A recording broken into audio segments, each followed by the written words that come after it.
ब्रह्मचर्य बहुत बहुत आवश्यक है, सबके लिए आवश्यक है, स्त्री पुरुष सबके लिए आवश्यक है। अरे जीना है तो ब्रह्मचर्य की आवश्यकता है, स्वस्थता की आवश्यकता है, प्रसन्नता की आवश्यकता नहीं। मरा हुआ जीवन जिसके निकालने में तुमको सुख की अनुभूति हो रही, उसको रोकने में कितनी सुख की अनुभूति होगी। उन्मत्त हो जाओगे, शरीर स्वस्थ, हल्का, मन प्रसन्न, नींद आदि पर विजय, कितने गुण ही गुण। तो गृहस्थ हो, संतान हो गई, ब्रह्मचर्य से रहो। नहीं चाहिए संतान तो भ्रूण हत्या, गर्भ हत्या जैसे महापाप करने की क्या जरूरत है। उसी वीर से संतान उत्पन्न होती है जिसको आप नष्ट कर रहे हो, जिसको आप ऐसे पानी में बहा रहे हो, व्यर्थ फेंक रहे हो। ब्रह्मचर्य का पालन करना ही होगा, इसमें कोई गुंजाइश नहीं। प्रत्येक इंद्रियों का निर्विषय हो जाना वास्तविक ब्रह्मचर्य है। केवल जनेंद्रिय से ही ब्रह्मचर्य को नहीं लेते। हमारी प्रत्येक इंद्रिय भोगों से रहित होकर भगवत अनुराग में, नेत्र प्रभु को देखना चाहते हैं, त्वगेंद्री प्रभु को स्पर्श करना चाहती है, घ्राणेंद्री प्रभु के श्री अंग की गंध पाना चाहती है, श्रवणेंद्री प्रभु के वचन सुनना चाहती है। एक एक इंद्रिय अपने प्रभु में लग गई, अंतर्मुख हो गई, बाहर विषयों का त्याग हो गया। इसे ब्रह्मचर्य कहते हैं। पर प्रारंभिक ब्रह्मचर्य में जनेंद्रिय का ब्रह्मचर्य अत्यंत आवश्यक है। यदि जनेंद्रिय जन्य व्यभिचार दोष से युक्त है तो कदापि उसे भगवत प्राप्ति नहीं हो सकती। शुभ गति व्यभिचारी शुभ गति चाहे, असंभव। और भगवत मार्ग में सबसे बड़ा दुश्मन यही व्यभिचार दोष है, काम। इसी से हमारा हृदय मलिन होता रहता है, अंधा बटे और बड़ा चबाए वाली दशा रहती। कहते हमें 50 वर्ष हो गए। अरे 50 जन्म हो जाए, तुम व्यभिचार करो, गंदी बातें करो, गंदे चिंतन करो, सो समय व्यतीत करें। अनंत जन्म व्यतीत हो गए, भगवत प्राप्ति हुई क्या? 50 वर्ष से भगवत प्राप्ति हो जाएगी क्या? 5 मिनट काफी है भगवत प्राप्ति में, एक बार नाम काफी है। वो स्थिति तो लाओ। बार बार बहिर्मुख वृत्तियों के द्वारा विषयों में सुख बुद्धि कर लेने से हमारा सारा का सारा अध्यात्म चिंतन बदलता रहता है, इसलिए लाभ नहीं मिल पाता, एक रस चिंतन नहीं रह पाता। बार बार विक्षेपी विषय करते रहते हो, हम सहते रहते हैं और भोगते रहते हैं। एक बार तो हिम्मत करके उठो, अवलो नशानी अब ना नशई हो, एक बार तो दृढ़ बनो। बस मन के अनुकूल चलने की बात को तुम्हें रोकना होगा, तभी तुम्हारे अंदर यदि क्षंतो ऐसी इच्छा जागृत होगी। पक्का पक्का ऐसा ही है। जब हम किसी विषय के वेग को सहते हैं, विषय नहीं भोगते हैं, तो मन बहुत जलाता है। उस जलन में फिर एक ही बात होती है, बस भगवत प्राप्ति हो जाए, झंझट खत्म हो जाए। कब तक हम इसमें चलेंगे? एक बार भगवत, वो जलन हमको भगवत प्राप्ति की इच्छा प्रकट करती है। अपने लोग क्या करते हैं? जलन को मिटाने की कोशिश करने लगते हैं। तो भगवत प्राप्ति की इच्छा क्या? भोग प्राप्ति की तृष्णा जागृत हो जाती है। भोगे हुए भोगों को बार बार भोगने की इच्छा का नाम तृष्णा है। बाहर और भीतर से कोई सहयोगी नहीं, जल रहा है उपासक, तब रास्ता निकलता है भगवत प्राप्ति का, तब इच्छा प्रकट होती है। अब नहीं, बहुत जल लिया, अब तो केवल प्रियाजू के समीप जाना है, अब तो प्रभु के सानिध्य में रहना है, नहीं इन भोगों की जलन में जलना है।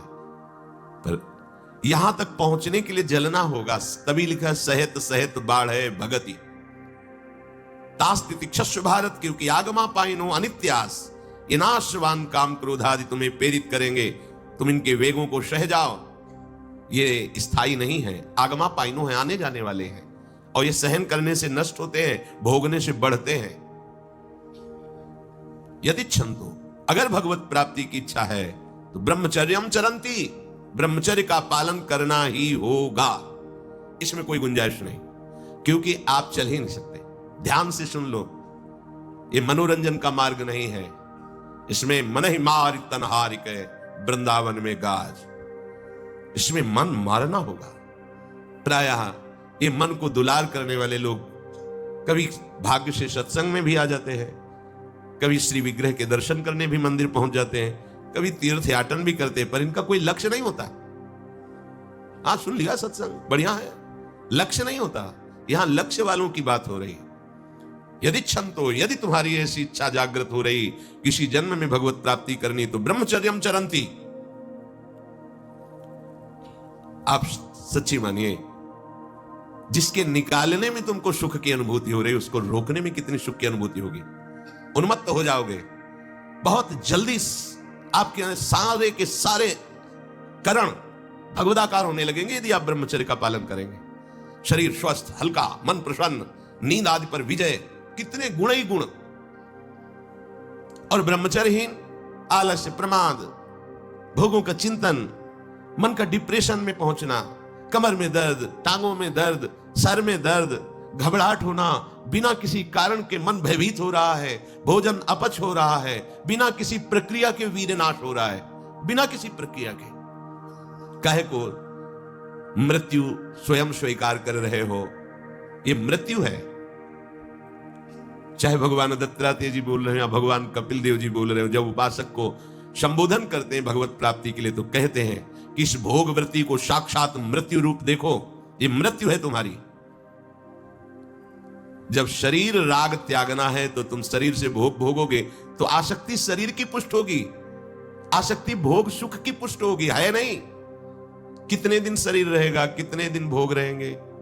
विचारवान बनो, ब्रह्मचर्यम चरंती, ब्रह्मचर्य का पालन करो।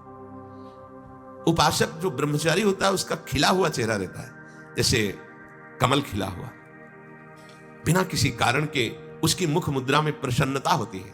जो ब्रह्मचर्यहीन होता है बुझा हुआ चेहरा होता है, तेजहीन, बिना किसी कारण के वो शोकग्रस्त लगता है।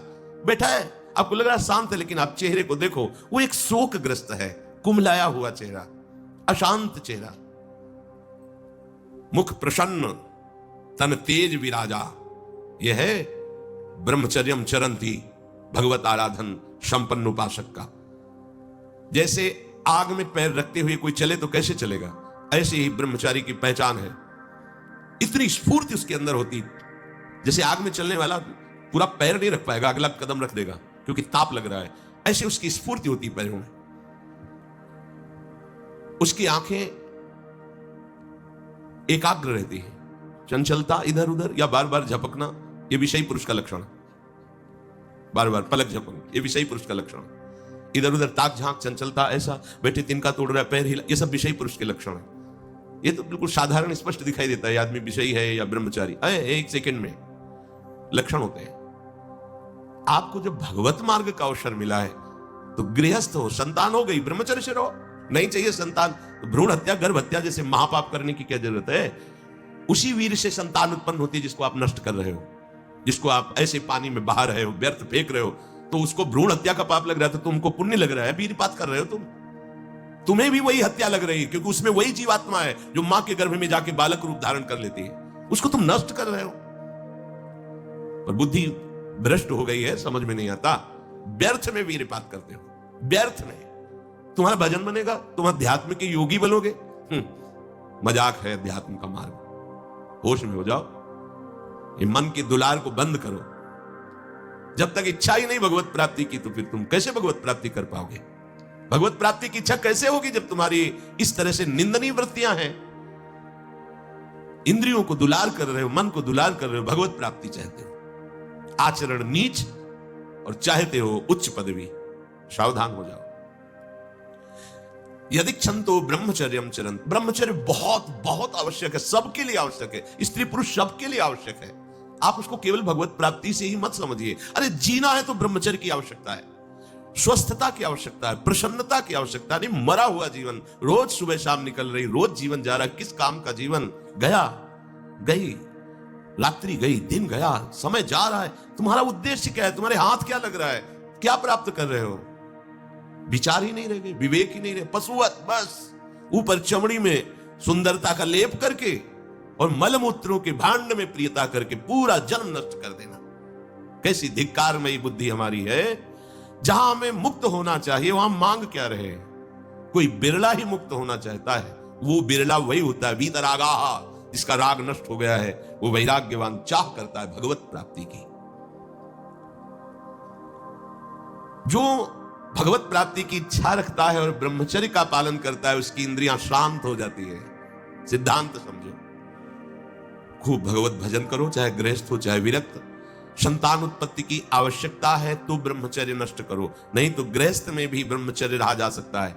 हर समय थोड़ी तुम्हारे अंदर विकार रहता है। बहुत सात्विक गृहस्थ हमने दर्शन की, बहुत सात्विक। अब तो ऐसा देखना सुनना बोलना खाना पीना हो गया है, कि ब्रह्मचर्य तो एक स्वप्न जैसी बात है, कोई इसे धारण ही नहीं करना चाहता, उसका कुपरिणाम सब भोग रहे हैं, सब भोग रहे हैं। नई अवस्था है, पता नहीं चलता है कि इसका जीवन का क्या उद्देश्य है, जीवन क्या है, समझ में नहीं आ रहा। मतलब कोई बाहरी संसारी हो तो चलो, बेचारे को मार्ग नहीं पता है, रोज सत्संग सुनते हैं, उनको यह पता नहीं कि मेरा उद्देश्य क्या है। अभी तक किसी यही समझ में नहीं आता, उद्देश्य क्या है तुम्हारा। भोग उद्देश्य है तो नाटक क्यों कर रहे हो, जाओ मरो जाके भोगों में। अगर योग उद्देश्य है तो फिर चूक क्यों कर रहे हो, आगे बढ़ो। संपूर्ण इंद्रियां शांत हो जाती है उसकी जिसके अंदर भगवत प्राप्ति की इच्छा और ब्रह्मचर्य पालन। शब्द याद करो, ये शास्त्र है। यही तो हम चाहते हैं, इंद्रियां शांत हो जाए, यही चाहते हैं हम। भोग नहीं चाहते हम सब। हमारी इंद्रियों में जब वेग आता है तो हम परेशान हो जाते हैं, ये कैसे शांत होंगी। तो पूर्वाभ्यास रहा है, यही रास्ता रहा है कि जब वेग आवे तो इंद्रियों से भोग करो तो शांति मिल जाएगी, ऐसा। और ये उल्टा है, त्यागात शांति अनंतरम। भोग का वेग आए, सह जाओ तो शांत हो जाओ। पर उल्टा बात हमारी बुद्धि सिखाती है कि भोगों को भोगो तो शांति मिल जाएगी। और भगवान कह रहे जिन्होंने रचना रची इंद्रियों की और भोगों की भी, वो कह रहे त्यागात शांति अनंतरम। तो उनका त्याग कर दो तो शांति को प्राप्त हो जाओगे। चाहते हम शांति ही है, पर हमारी दुर्दशा है।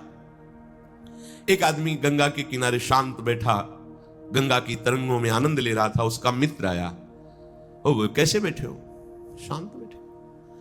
अरे नहीं भाई, कुछ करना चाहिए।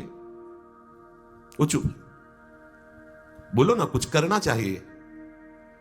करने से क्या होगा, कुछ करोगे तो पैसा मिलेगा। पैसे से क्या करेंगे, भोग सामग्री लेंगे। भोग सामग्री से क्या करेंगे, भोगेंगे। भोगने से क्या होगा, शांत हो जाएंगे।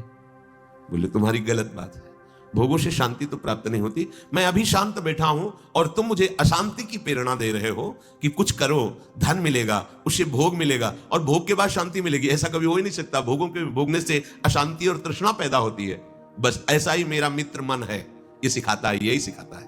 हम शांत बैठना चाहते हैं, ये मुझे अशांति के मार्ग में लेकर शांति दिखा रहा है। संभालो संभालो, सबसे चूक हो सकती है, चूक को संभाल ले वही साधक है।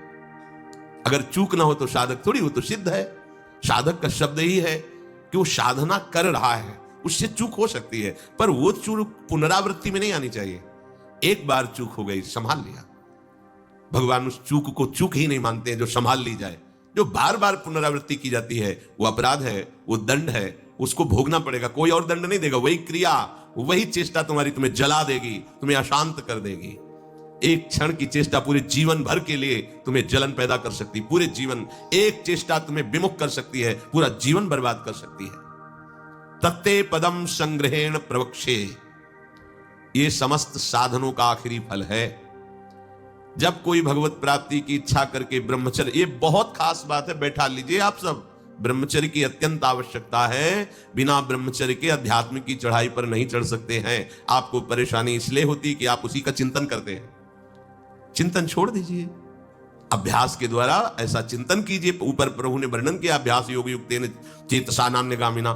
अपने चित्त को प्रभु के नाम रूप में लगाइए। भोगों का चिंतन ही ना हो तो कोई परेशानी नहीं भोग त्यागने में। भोग त्यागने में इसलिए परेशानी है कि हमारा भोग चिंतन मुझे चैन से नहीं रहने देता। अंदर से देखिए, कोई भी भोग क्रिया होने के पहले उस भोग में तदात्म होता है और चिंतन होता है। क्रिया बाद में होती है, सब कार्य पहले हो जाता है चिंतन के द्वारा। अब चिंतन के द्वारा उससे जो सुखानुभूति हो रही, अब वो क्रिया में सुखानुभूति प्राप्त करना चाहता, वो है नहीं। फिर क्रिया के बाद फिर चिंतन, फिर क्रिया, फिर चिंतन, दुर्गति को प्राप्त हो जाता है। चिंतन बदल गया, फिर क्रियाओं का कोई महत्व ही नहीं रह गया, भोगों का कोई अस्तित्व ही नहीं रह गया। जिसका अखंड चिंतन चलता है, कोई भी विषय उस पर अपना प्रभाव नहीं डाल सकता, सब इंद्रियां शांत हो जाती हैं। अब उससे प्राप्त हुआ जो आखिरी फल है साधना का, भगवान कह रहे ये आखिरी फल है। पदम संग्रहेण प्रवक्षये, वो उस परम पद में प्रवेश कर जाता है। परम पद में अच्छी तरह से उसका प्रवेश हो जाता है, अर्थात फिर कभी नहीं लौटता है। उसे परम पद कहते हैं। सर्वद्वाराणि संयम्य मनोहृदि निरुध्य च मूर्धन्याधायात्मनः प्राण मास्थितो योग धारणम ओमित्येकाक्षरम ब्रह्म व्याहरन् मामनुस्मरन् यः प्रयाति त्यजन् देहं सयाति परमाम गतिम।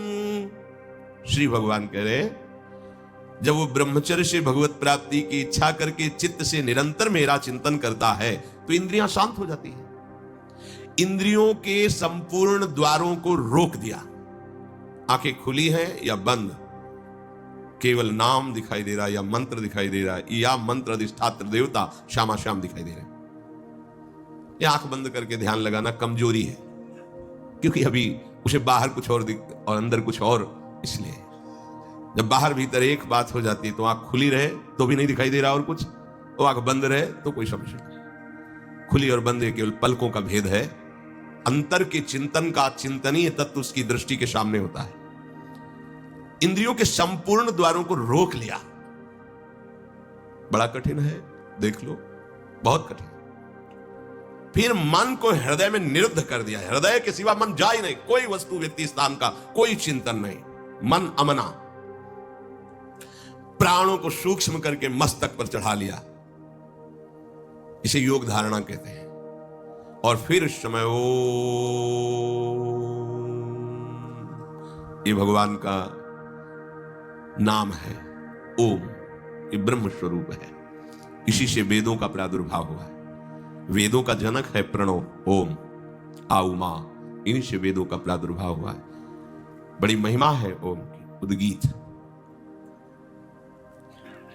एक अक्षर ब्रह्म का मानसिक चिंतन करते हुए, माम अनुस्मर, मेरा स्मरण करते हुए वो जब शरीर छोड़ता है तो सीधे परम गति को प्राप्त होता है। आप घबरा जाएंगे, नहीं घबरा जाएंगे ना ये बात सुन के। समस्त इंद्रियों को रोककर, मन को हृदय में निरुद्ध करके, प्राणों को इतना सूक्ष्म कर लिया है कि ब्रह्मरंध में स्थापित कर दिया, और ओम उच्चारण करते हुए ब्रह्मरंध फटा, परम गति को प्राप्त हुआ। ये है शुद्ध परम योगी की गति।